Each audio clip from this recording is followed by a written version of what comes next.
And welcome back to another episode of the Believe in Georgia Tech podcast. We're your co-hosts. That is RJ Schafer. I'm Jackson Caudell, coming to you on Sunday afternoon. I know it's a little bit after the game, but it was. I rolled in here at like 2:00 in the morning from the game yesterday, so there's just that was a challenging time. But we are here to discuss Georgia Tech's win, first time starting 2-0 since 2016. A lot to get into there. Some good things, definitely some things they need to work on. But RJ, how are you feeling after a win? Yeah, it feels great to be 2-0. This was an important game, so just feels nice to go into the win or go into the week with a win. Yep, absolutely. And before we get into it, as always, if you're watching this on YouTube, would love it if you would subscribe. We have flown past 400, and we are getting closer to 500. And again, I just know deep down in your soul, you want to be the one that gets us over 500. Like, I know each and every one of you wants to be that person, and if you hit the subscribe button, you just might be. If you give us a like on the video, we would really appreciate that. Loving the feedback we're getting on all our previews. Like we've started the previews over the past couple of weeks with the season. We've gotten a whole lot more feedback as the season's gone on and everything. We're still in the early stages, but we've loved the feedback we've gotten on YouTube and on podcast form. And if you're listening there, just hit us with the review. Let us know what we're doing right, or let us know what we're doing wrong. And just kind of tell us what we can do better and make the content as good for Georgia Tech fans as we can, because that's what it's all about. But as obviously there was a game last night, primetime game on ACC Network. Georgia Tech 35, Georgia State 12. What were your first thoughts just kind of after the game? Like just your quick initial thoughts on how the game played out, on how both sides of the ball looked. It was – I told you before the show, and I think the best way I can describe it is like that was the kind of game I think Brent Key really likes. Is the game I never felt was in doubt. Like, I never thought Georgia State had a real chance to win that football game. As imperfect as Georgia Tech was at times and a little clunky, I would say. But also there's plenty of stuff you can point to that you can work on going into Syracuse. Like, it's not like – if you win a game 70-0, yeah, you can do the coach speak stuff and say, hey, we got a lot of stuff we still need to work on. Yeah, we won by 70 points, but that's not what happened. Like, they still won big. Like, they won by 23 points. And again, the game was never really in doubt, despite some early hiccups. But again, there's plenty of stuff you can point to, and that's what it's about. Finding mistakes to correct every week, especially going into what is a pretty important game this Saturday.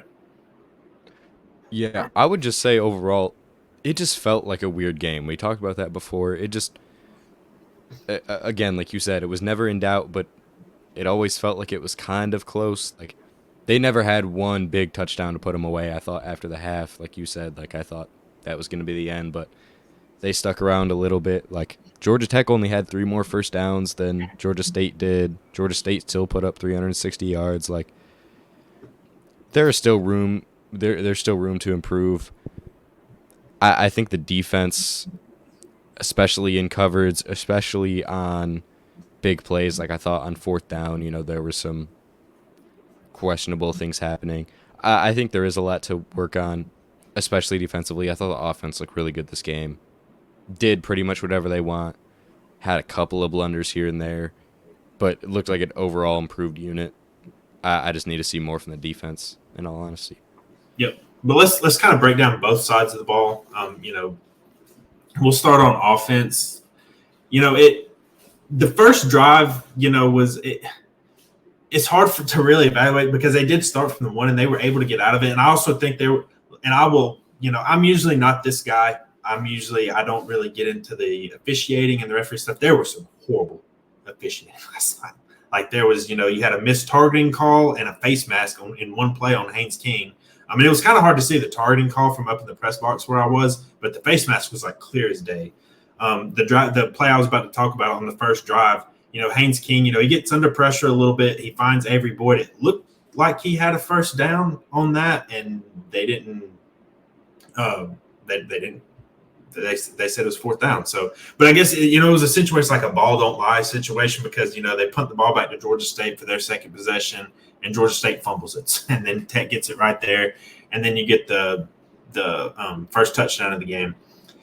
But I want to kind of break it down because I think there's two ways to look at the offensive performance, and I think it's the first and the second half. Because the first half, the 2 touchdowns came on 4th and goal plays, and I think the one area there's a couple areas I think in the first half you could nitpick, and I tweeted a couple of them out. Like I was kind of wanting to see them go downfield more a little bit in the passing game. We talked about that last week. Is I think the game plan against Florida State was to run the ball and to get the ball in their playmakers' hands quickly, and it worked.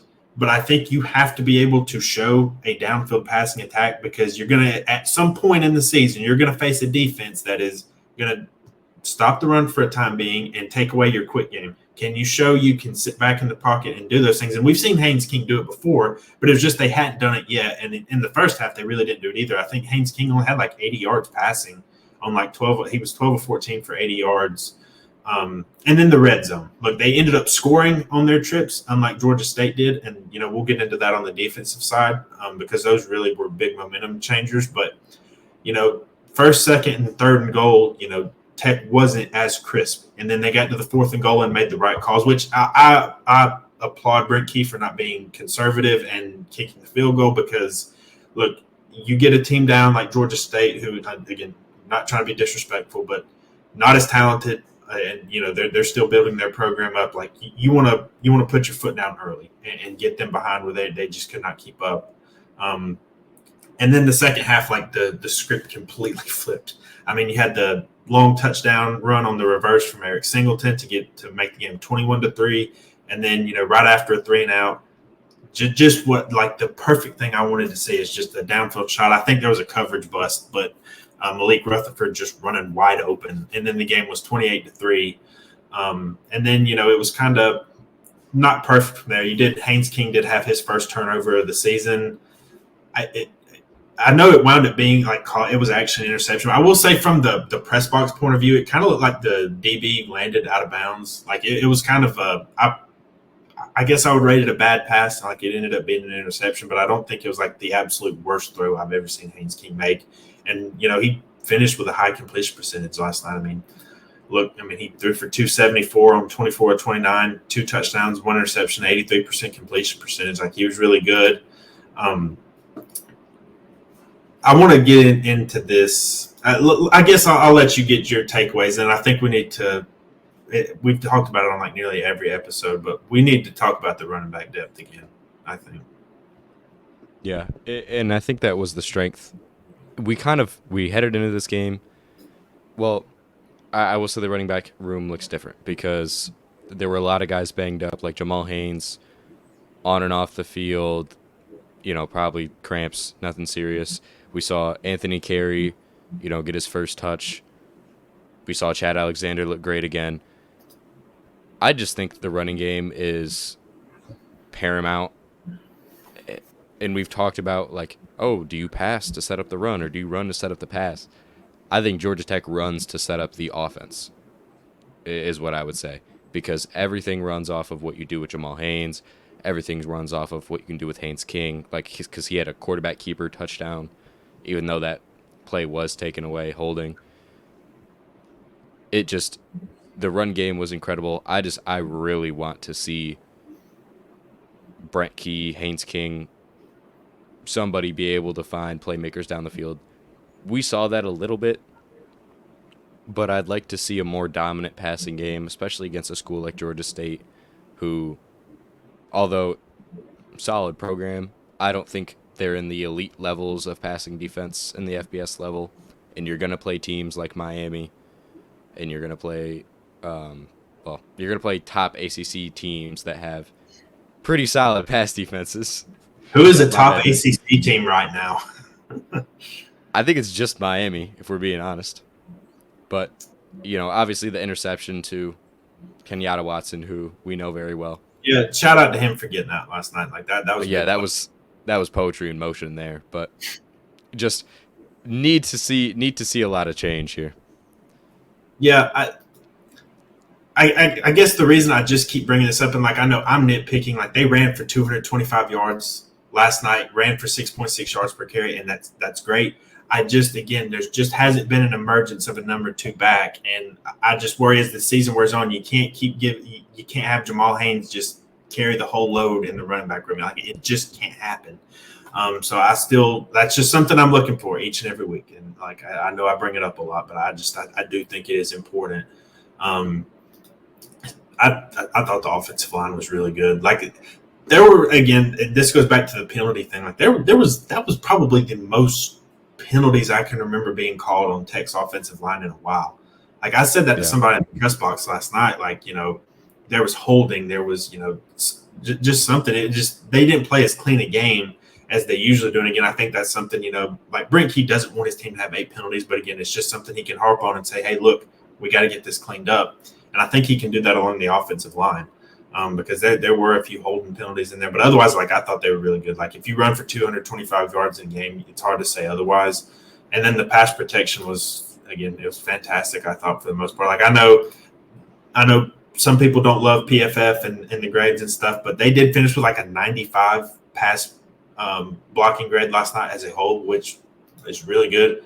And I know Georgia State does not have a ton of great players up front, but the fact that they didn't allow Haynes King to be sacked, and really the only time I remember him being pressured was on that first drive that they had, where he got pressured and he threw it to Avery Boyd, where it looked like Avery got the first down, but turns out he didn't somehow. And that was the only time I really remember Haynes King being pressured, because like you look at his passing stats and like, you can tell he didn't get pressured because he had plenty of time back there. And again, he did this against Florida State too. He has done a really good job of being able to sit in the pocket and wait for his guy to get open. And I'm not even talking about just long downfields, because really the second half was the only time we've seen him really attack downfield. But, he had a couple of critical third downs against Florida State where he was able to just sit in the pocket, wait for the guy to get open. I thought he did a really good job of that last night too. Like he's been very patient this year, and the only thing you can say is, hey, I probably wouldn't have thrown that pass, even though, again, I don't think it was the worst one he's ever thrown. But all around a really good night. Also, we haven't even mentioned Malik Rutherford's name. I mean, 7 catches, 131, a touchdown. Obviously, had the 52-yarder. And, again, he is a small and shifty guy, but every time he catches the ball, it just feels like he can score because he is so good after the catch. Like, I think he may be one of the more underrated guys across the country, just in terms of what he is able to do after the catch and just making guys miss and just getting extra yards. It's just really good. And I think the amount of playmakers you have in this team is ridiculous because, like you said about Malik Rutherford after the catch, you could say the same thing about Jamal Haynes after he gets his hands on the ball. You could say the same thing about Eric Singleton. And I think just improving on that and getting your playmakers in space, which I think Georgia Tech did a very good job of in the second quarter of this game, finding ways to get guys open. I mean, you can't double team every player on the team. You can't be in the backfield with Jamal Haynes. Like, there's going to be guys who are going to get open. So I just think Buster Faulkner, really his ability to get guys the ball in space is great because the playmakers you have in this team, they're good route runners too, I will say that. But the amount that these Georgia Tech players can do after the catch, I think Malik Rutherford is one of those guys. Chase Lane is one of those guys. Even Avery Boyd, now converted to tight end, is one of those guys. So I think this is one of the better teams just overall after the catch. Yeah. Hot take, Buster Faulkner is pretty good OC. Yeah, and also, like, shout out to Avery Boyd. Like, he caught his first touchdown of the year last night, 4 catches, 27 yards. He had a big 22-yard catch and run there. Was it the third quarter, fourth quarter, maybe the start of the fourth quarter that kind of just really put the game away? Because I think that was a play I wanted to highlight because I talked about it earlier. Like, there was an obvious face mask and targeting call that was missed on Haynes King, and then that was the very next play, which just shows you all you need to know. Like, he's able to just, like, I don't care, get up and make that play, which was just fantastic. Anything else we're missing on offense? I mean, just some more stats. Average yards per play, 7.8, really good. Average yards of completion, 11, solid. Average yards of rush, 6.6 yards per rush. They won time of possession, which, I know that's not the most important stat, but, still. They only had the one turnover, didn't allow any sacks. Like you can nitpick things here and there. Like I think they could be a little cleaner down in the red zone. Like you don't want to get to 4th and goal every time because you're not going to make every one of those either. So being able to do a little bit more on 1st and 2nd down, in goal to go situations, I don't really have a complaint. So honestly, Yeah, I think the blocking was especially it solid. was really good. Like and it's not even a complaint, but my only question, I come away with every week is like, okay, Anthony Carey had 4 carries for 41 yards. Can we just see somebody emerge, because, again, Jamal is going to need, he can't play every play. And, you don't want to lose. You don't want teams to zone in. And when Jamal comes out of the game, hey, they're going to pass and, hey, they're going to do this. Being able to have a threat there in the running game. And I still think they'll be able to find somebody. I would like to see it happen. So I do think the depth is a little bit of a question. But I do wish Jackson Halls had got to score on that one play they had. Was it the first drive where they scored on the goal to go? It was a 3rd down. They hit him over the middle, and he got down to like the 1-yard line. That dude, again, crushed it last night blocking. I would have loved to see him get a touchdown for his rewards, but, sometimes it just comes up a little short. But they ended up scoring anyway. So, but that's all I got on offense if you're good. Yeah, the one thing I will add to the backup running back situation, I like the idea of a running back by committee. Like I like Anthony Carey and I like Chad Alexander both, and I think they're both very strong backs. The thing is, it felt like Jamal Haynes just carried the ball way too much. Like he had more carries than the first week. He was on and off the field. I personally think Anthony Carey and Chad Alexander both are very capable, but I would agree that somebody needs to get more carries. Yeah, well, that'll be something to follow as the weeks go on. Yeah. All right, let's go to the defensive side where I think this is one where you got to talk about it a little bit more in depth because I think there were some good things, and I think there were some not so good things. We'll start with the good news first since they got a win. So the red zone defense was very good. Like you could argue it was the biggest difference in the game, especially in the first half. They held them on the very first drive of the game. Georgia State moved the ball pretty easily, and again, if you're bouncing back, and in this case, they didn't allow a touchdown at all. But like the first drive, like the defense has in both games has looked bad. I don't know what's up with that. Florida State moved the ball with ease on their first drive, and again, Tech adjusted and did the right things afterwards and got the defense in the right position. But then, like last night, like it was kind of the same thing. Like Georgia State was able to run the ball at a pretty good clip, and then they got down there, and then they just lost the plot. So I would say that was good. The 3rd down defense was good as well. Held them to 3 of 12, and I thought the corners covered pretty good in general. Like I thought Warren Burrell had some nice pass breakups. I know they were really trying to target their slot receiver. I know Rodney Shelley had to cover him a lot. He did a pretty decent job. I think he ended up finishing as the highest graded player on PFF on defense for Georgia Tech when I looked at the numbers this morning. So that was good. A couple other things I think were not as good. They didn't get any sacks. You had the one turnover where they did fumble the ball. I want to see multiple turnovers created, especially against a team like Georgia State. 150 rushing yards and 5.2 yards of rush, like that just seems kind of high for a team like Georgia State. And no disrespect, but 5.7 yards per play is a little higher than I'd like to see it against a team like that as well. Overall, like it was a pretty solid performance. I think some of it was, I just don't think Georgia State is very talented on offense outside of maybe a couple players. Like I think they got some juice in the running game, and their receivers are pretty solid. But the fact they couldn't get any pressure or consistent pressure against this offensive line does worry me a little bit. And we talked about it before the show. As much as I do think the defense has improved, especially in the running game, I want to see Tech play a good passing attack to really get a gauge on overall how much this defense has improved. And is it a pretty good unit, or is it a better but still flawed unit? Because that's kind of where I'm falling a little bit right now, because you look at the numbers and the EPA per drop back and things like that. Like Georgia State was pretty successful overall in the passing game. and I don't think they're a team that's all that good at passing. Like I think that Georgia Tech has faced two teams that aren't going to be known for throwing the football. So I'm still one of the things I'm still waiting to see is when they go up against a good passing attack and how they're able to defend it. But I'll let you take the floor and kind of talk about what you like, kind of your if you have any concerns going forward. I will be the first to say I do think this Georgia State offense is kind of similar to what we saw from Florida State. Like I think Vilo is very similar to DJU. I don't think Vilo had positive air yards after the first half, which was the same stat we talked about with DJU, which is kind of weird to talk about. The one thing that's polarizing for me, though, was the run defense. I thought on one hand, it was pretty solid. There were some run fits that were really good. Like they had 8 TFLs on the day. Like Rodney Shelley had 2, Trillius Tatum had 2.5.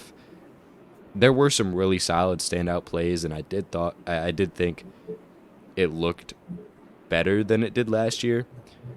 But like giving up the explosive plays that you did, like a 23-yard rush, a 41-yard rush, a 21-yard rush, and then letting Vilo get free a couple of times. We talked about seeing good passing attack. What if they see a really good team on the ground, team that's very explosive? That's just my question, because they're good at limiting some runs, but some of the outside runs that Georgia State ran, they outran Georgia Tech. That's honestly one of my bigger question marks. Yeah, and a good job pointing out the tackles for loss, because that was something I forgot to mention. So that there's plenty of good things to talk about as far as the defense. Like again, they only gave up 12 points. The red zone defense and the third down defense was pretty good. They did allow them to convert some fourth downs. Like I think Georgia State had like an 8-minute drive there in the second quarter, to cut it to 7-3. And again, the red zone defense really came up big, because it could have been a tied game with 3 minutes to go in the first half. And we'll need to talk about that into half stuff, because that was really good by Georgia Tech. I think that was where the game really was controlled. After Georgia State kicks the field goal to cut it to 7-3, Tech uses every bit of I think there's 3:49 left in the first half. Gets down there, scores on 4th and goal to make it 14-3 at the half. And then you came out knowing you were going to get the ball after halftime, and then putting together that drive to go up 21-3. And at that point, you don't want to jinx anything or say it's over, but it was just hard to envision Georgia State being able to come back from an 18-point deficit, even though there was still mostly a half to go. And then, you really sealed it with the long Malik Rutherford touchdown. So I thought the way they managed the end of the half and then the start of the next half, and I know Brinke pointed that out in his press conference yesterday. So I thought that was a really good job. But, yeah, some concerns still. I didn't think it was as good a game as it had against Florida State, to be honest, on defense. Do you? I agree. No, the one, I guess you would say, player that I think stayed on the same level, like he was insane against Florida State, he was insane today, is Kyle Eifert. I think that's just a testament to how good he is. I think he is the best player on this defense, I'll be honest. I hated how he got that interception wiped away, man. That was a sick interception. True. For all you Madden or EA Sports college football guys, that was a user pick right there, man. Just the ball come over the middle, and he just hit triangle and took that thing right out of the air, man. That was awesome. I hated it didn't get to stand, though, but that dude just loves football. Hearing him talk in the press conference, man, he just loves football, and he loves playing hard, man. So it's he brings the right attitude, and he's had a good start to the season. I do want to point out Trinelius Tatum had a couple of big stops last night for tackles for loss. I think he deserves some recognition as well. There were some missed tackles, especially I think in the secondary on some plays. Again, nitpicking a little bit here, but I do think it wasn't as good of a performance as against Florida State, and you were facing a, in terms of talent, lesser team than FSU was. For all of Florida State's flaws on offense, I still think they're a good bit better than Georgia State is, but definitely some things to improve. I want to see the defensive line apply more pressure, because I don't know if I want to see Georgia Tech become a heavy blitz team, because then you're just leaving yourself open in coverage. And if your tackling is not very, very good, then you could get burned for some big plays. So I want to see them being able to get some more pressure with their front four. And I don't want to. I don't want to say the run defense is a huge concern right now because they were just so good against Florida State, and it wasn't quite as good last night. But we'll kind of see going forward. And anything else on the defense? Anything we failed to mention? Amari Harvey also had some nice tackles as well. Like he's had 2 really good tackling games, I thought, from his side. Yeah, the one person I want to mention is Warren Burrell.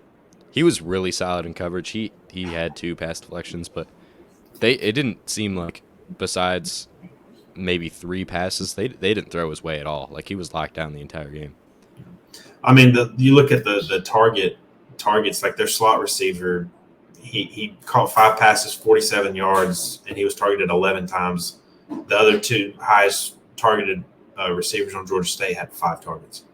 Like they were wanting to go after the slot position for Georgia Tech, and that's just going to be something to monitor going forward. But again, like I said, Rodney Shelley had the highest PFF grade on defense, so that was he made some plays last night when he had to, and I thought especially there were a couple times they threw at him in the red zone, and he was really key in stopping Georgia State's offense in the red zone. Like he had some really good coverage.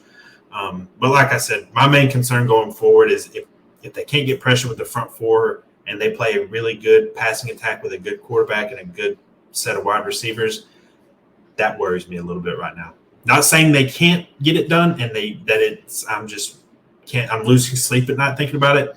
I just haven't seen it because I don't think FSU or Georgia State is a good throwing team, which leads us. We're obviously we do our previews later in the week, but I do think it's worth just kind of giving an early layout of what Georgia Tech has this week. They're going on the road. First ACC road game of the year, and you're playing a team with – I guess it's a good thing to have a game under their belt, or you would be walking into another game where you just don't know what the heck they're going to look like at all. Syracuse has a new head coach, Fran Brown. Like Dale McGee, he comes from Kirby Smart's staff at Georgia. He was a defensive backs coach there. They played Ohio yesterday, and it's a mixed bag. I didn't – I'll have to go back and watch the full game because I was kind of just I was at Georgia Tech's game trying to get ready to cover that, so I didn't really get eyes on it a lot. Did you? No. Okay. Like I got to go back and rewatch it, but just kind of glancing at the stats. On one hand, Georgia Tech's offense might feast this weekend. Like they're a good unit anyway that can beat up on anybody, but I mean Ohio had dang near 400 yards of offense. So there's a chance, especially the running game. Like I think the running game for Syracuse, or for the run defense for Syracuse, struggled yesterday. On the other hand, Ohio State transfer quarterback Kyle McCord had a pretty good debut. I know it was Ohio. I'm not gonna, just say he should win the Heisman or be first team All ACC. But for a debut in a new system with new teammates, he did pretty well. Like he had over 350 yards passing, 4 touchdowns. And this is going to be the best passing attack I think Georgia Tech has seen this year. That doesn't mean it's an elite attack. I just think compared to Florida State and Georgia State, I do think it's going to be a little bit better because I think you could make the argument that Aronde Gadsden is the best pass-catching threat they faced so far this season. True or false? I'd say that's true. And my question is, looking at the stats, looking at the yardage, like Syracuse and Ohio both turned the ball over once. They both had a similar amount of yards. Ohio had more first downs, less penalties. My question is, I don't know how this game was a 16-point game. Like it looked like Ohio, if you just look purely at the stats, like they played Syracuse very well. I think Syracuse has a lot of playmakers. I think they're probably going to be the biggest downfield threat you play past the VMI game. Like probably going to be the biggest downfield threat you're going to see for a long time. Yeah, I don't know how they match up with Georgia Tech, honestly. That's the thing. There's still some unknowns here. What I was saying is like it's good you've at least got one game on film because again, Fran Brown's never been a head coach before. He's got his coaching staff. They brought in a ton of transfers. Look, again, you've seen Kyle McCord at Ohio State. You've seen some of these plays like last year, but the team Georgia Tech played last year in Atlanta is not the same team you're playing this weekend. It's a very different team because, as we all remember, that was the game Georgia Tech clinched bowl eligibility, and Syracuse was quite literally out of quarterbacks. Like they were running they're running back and tight end out of Wildcat, and I honestly felt bad for them. in that game. And I thought Dino Babers did a pretty good job with what he was given. And look, obviously Dino Babers was fired. Frank Brown was brought in.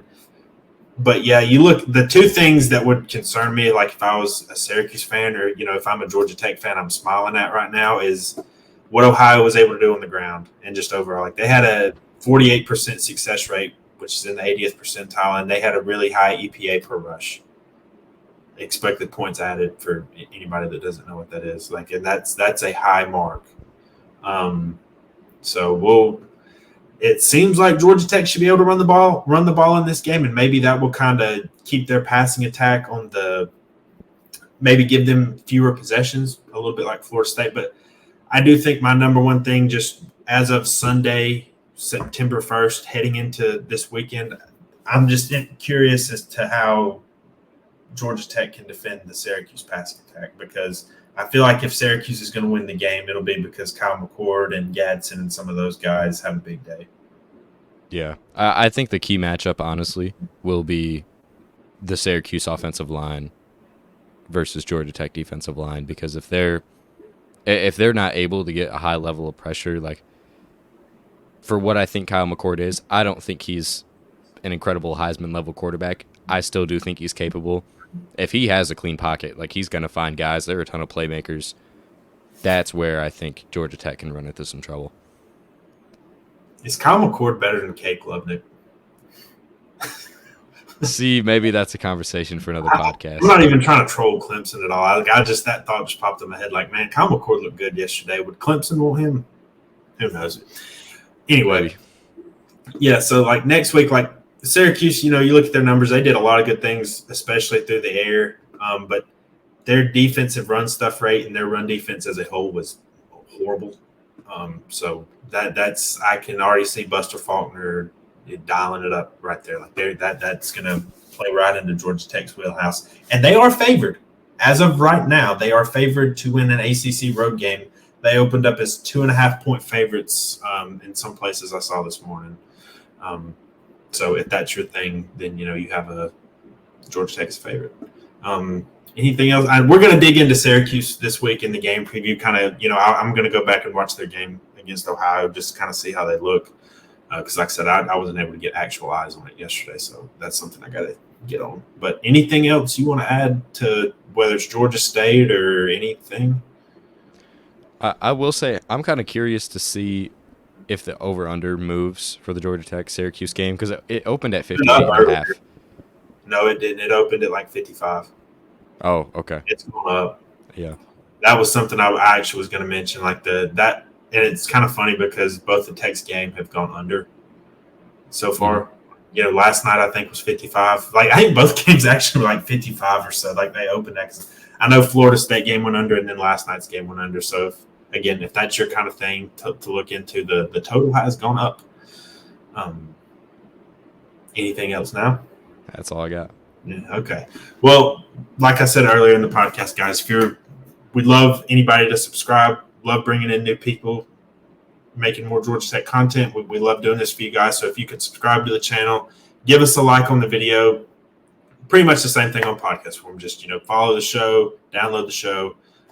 Leave us comments and reviews. We love hearing back from you guys. The feedback's always awesome. We like to hear it. And look, it's an exciting time right now. Like 2-0 for the first time since 2016, and a chance to start 2-0 in the ACC. Like it's kind of, I guess I don't know how really rare it is, but this is your second ACC game already, and then you've got a pretty winnable game against VMI the next week. So a 4-0 start is very much within reach, but they got to focus on the task at hand, and Syracuse is going to present some problems. So we'll see how they adjust. But yeah, if y'all can do all that, and we'll be back tomorrow with a new show, and then of course game preview on Wednesday, and then we will have an instant reaction on Saturday. Look, I mean, last night is just like again, I didn't roll until 2 o'clock in the morning after the game, so that was just a little too much to ask. But we appreciate you guys listening, and we will see you next time.